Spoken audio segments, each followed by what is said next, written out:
Assalamualaikum warahmatullahi wabarakatuh. Gimana kabarnya anak-anakku sekalian?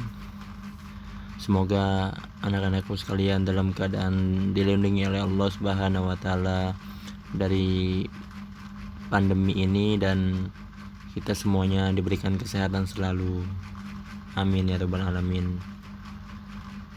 Adik-adik, anak-anakku sekalian, sebelum kita awali kegiatan atau pembelajaran pada hari ini, alangkah baiknya kita berdoa terlebih dahulu. Kita awali dengan baca basmalah. Bismillahirrahmanirrahim. Ya anak-anakku sekalian, untuk mempersingkat waktu, langsung saja kita mulai ke materi. Hari ini kita akan belajar mengenai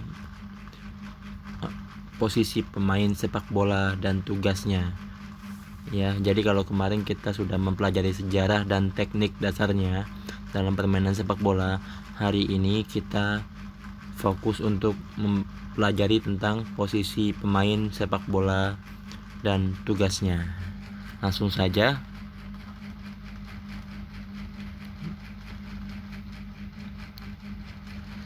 Posisi pemain sepak bola dan tugasnya. Sepak bola adalah permainan bola besar beregu yang dimainkan oleh 11 orang pemain dalam satu tim. Tujuan dari permainan sepak bola adalah memasukkan bola ke gawang lawan sebanyak-banyaknya dan mencegah gawang kita sendiri supaya tidak kemasukan bola. Adapun posisi pemain sepak bola meliputi posisi penjaga gawang, bek, gelandang dan penyerang. Berikut uraiannya. Ya, ada goalkeeper itu atau kiper, defender atau back, midfielder atau gelandang, forward itu pemain penyerang. Ya, ini berikut letak posisinya. Ya,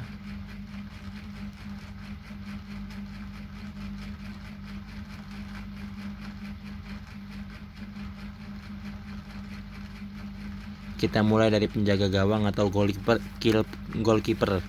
Ya,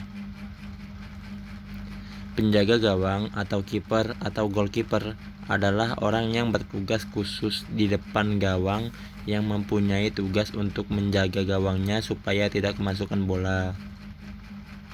Penjaga gawang merupakan satu-satunya pemain yang diperbolehkan menggunakan tangannya dalam bermain, selama itu masih dalam daerah kekuasaan penjaga gawang. Jadi yang boleh menggunakan tangan hanya kiper aja dalam permainan sepak bola. Daerah kekuasaan penjaga gawang yaitu seluruh dalam daerah area penalti. Ya, jadi kalau misalkan di luar kotak penalti kiper menggunakan tangan dalam atau menyentuh bola menggunakan tangan, maka itu merupakan suatu pelanggaran.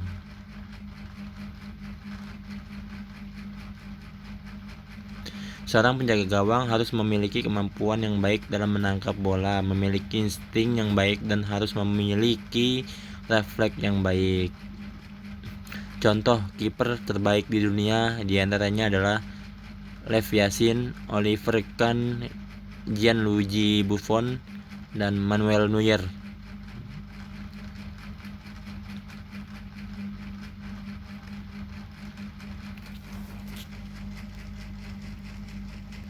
Back atau defender. Back atau defender adalah orang yang bertugas untuk menahan dan menghalau serangan lawan. Posisinya berada di barisan belakang, berada dekat dengan gawang, yaitu berada di depan penjaga gawang. Seorang back yang baik harus memiliki kemampuan dalam membaca permainan yang baik, intercept bola yang bagus, lompatan yang tinggi, dan kecepatan lari yang baik. Contoh back yang bagus di dunia diantaranya adalah Franco Baresi, Frank Cannavaro, Sergio Ramos. Posisi back terbagi atas.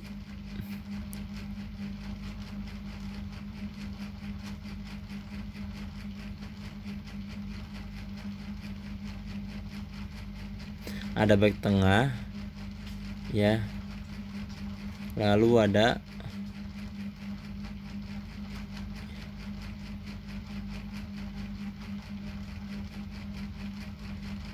Ya, jadi intinya back tengah itu harus mempunyai postur yang baik atau postur yang tinggi, besar, sehingga tujuannya back tersebut bisa mempertahankan bola supaya bola tidak mudah dimasukkan ke gawang kita oleh lawan.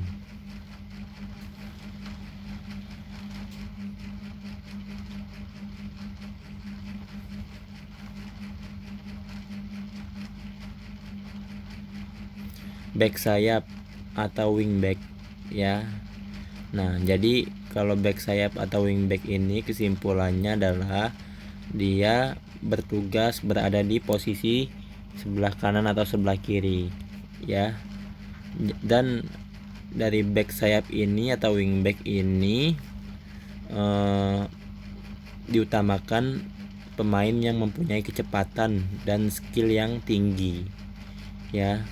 Jadi tujuannya apa? Supaya ketika menyerang untuk membantu penyerangan dan ketika bertahan untuk membantu pertahanan. Jadi fungsinya seperti itu. Nah, salah dua dari pemain legenda sebagai wingback dalam dunia sepak bola adalah Roberto Carlos dan Cafu, yaitu pemain back sayap terbaik dunia pada zamannya.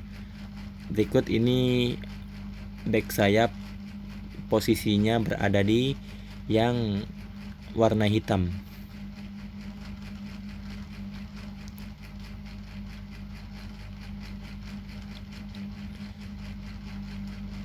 Berikutnya adalah penyapu atau sweeper ya. Penyapu atau sweeper ini dia posisinya di belakang garis pertahanan, tepatnya di depan penjaga gawang atau kiper. Biasanya seorang penyapu menjadi bagian dari formasi yang menggunakan 5 orang back dan dia diposisikan di belakang center back atau back tengah untuk menyapu setiap kali bola berhasil lolos dari pertahanan timnya.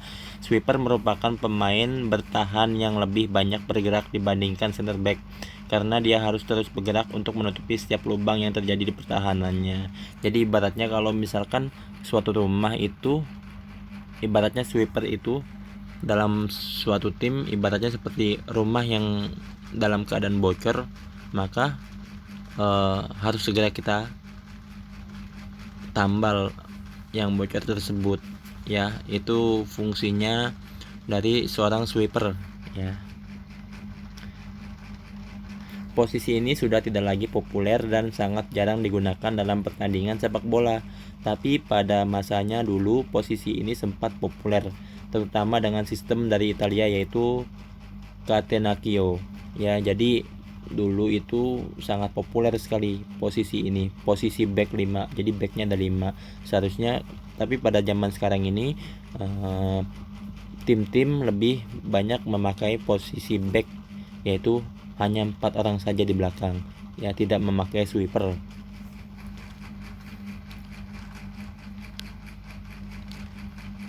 Ya, berikut yang di posisi sweeper adalah posisi yang dihitamkan. Itu posisinya. Next, gelandang atau midfielder. Gelandang atau midfielder ini ya pemain tengah ya. Jadi posisinya berada di tengah lapangan, diposisikan di antara para back dan penyerang. Tugas seorang gelandang adalah menghubungkan antara back dan penyerang, yaitu mencegah agar serangan lawan tidak sampai ke pertahanan dan menggiring bola sampai ke depan untuk diberikan kepada penyerang ketika tim dalam mode penyerangan. Dalam menjalankan tugasnya, ada gelandang yang lebih condong bertahan dan ada juga yang kedudukannya hampir seperti pemain penyerang. Ya, jadi gelandang itu ada 2 tipikal, ada gelandang yang khusus buat bertahan dan ada juga gelandang yang lebih banyak atau lebih condong untuk menyerang ya. Makanya di posisi gelandang itu bisa 2-3 orang ya yang menjadi gelandang ya, 2 atau 3 orang, yaitu semuanya punya tugasnya masing-masing. Ada tadi yang saya bilang, ada yang bertugas untuk lebih condong untuk bertahan, ada juga yang lebih condong untuk menyerang Jadi seperti itu. Pada intinya adalah gelandang itu tugasnya untuk menyambungkan atau menjadi jembatan ketika tim sedang menyerang.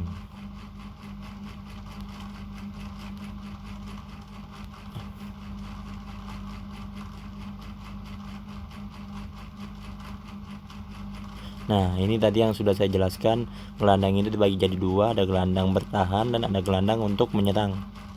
Ya, ini kita skip aja. Nah, ini posisi yang dihitamkan itu adalah posisi gelandang untuk bertahan, defender midfielder, defend midfielder ya. DM itu singkatan dari defend midfielder.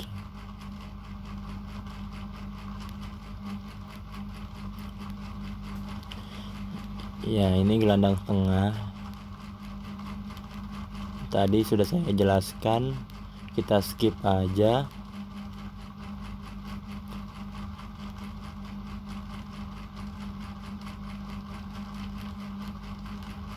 Nah, ini gelandang serang ya. Jadi tadi pada intinya yang sudah saya jelaskan tadi bahwa gelandang itu bisa sampai 3 orang ya. Jadi ada yang khusus untuk bertahan, ada yang khusus untuk dia fokus hanya di tengah saja, mempertahankan area tengah. Ada juga gelandang yang tugasnya untuk lebih condong untuk menyerang, seperti itu. Tapi pada intinya gelandang itu posisinya berada di tengah. Nah, sekarang kita masuk ke gelandang sayap ya. Tadi tambahannya ada gelandang sayap, yaitu disebutnya winger, adalah pemain tengah atau gelandang yang posisinya di sisi lapangan atau di samping.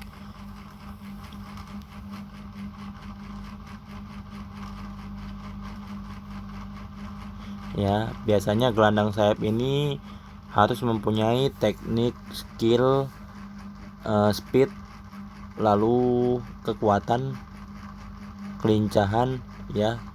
Itu semuanya gelandang sayap harus mempunyai yang tadi saya sebutkan. Tujuannya supaya apa? Supaya gelandang sayap ini bisa membuatkan sesuatu, bahkan bisa membuat gol ke dalam tim lawan ya. Jadi seperti itu. Nah, ini posisinya yang dihitamkan adalah posisi gelandang sayap.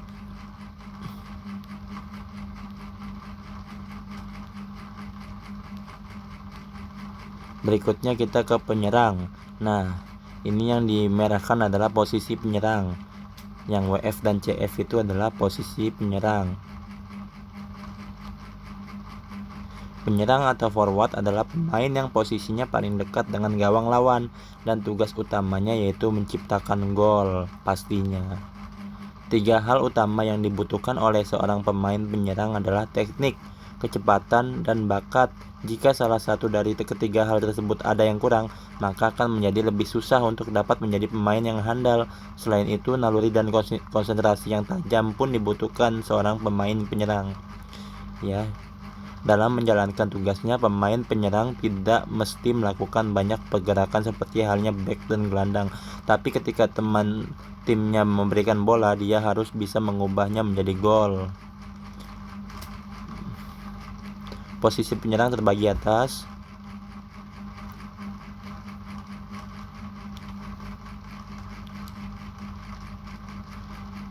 Ada penyerang tengah atau center forward, yaitu penyerang tengah adalah pemain penyerang yang posisinya di dekat gawang tim lawan. Penyerang tengah biasa juga disebut dengan nama striker.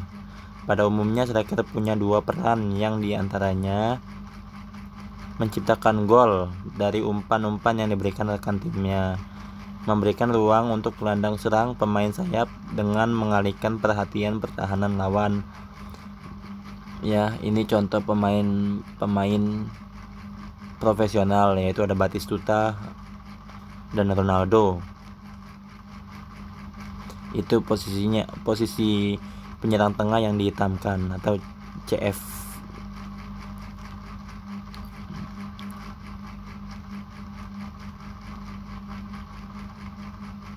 Lalu ada penyerang sayap.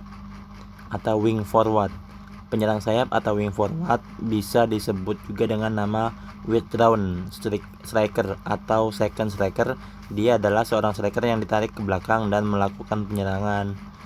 Selain menciptakan gol, penyerang sayap juga berfungsi sebagai pembantu serangan dari sektor sayap, yaitu dengan memberikan umpan-umpan kepada striker dan membuka ruang agar striker bisa mencetak gol.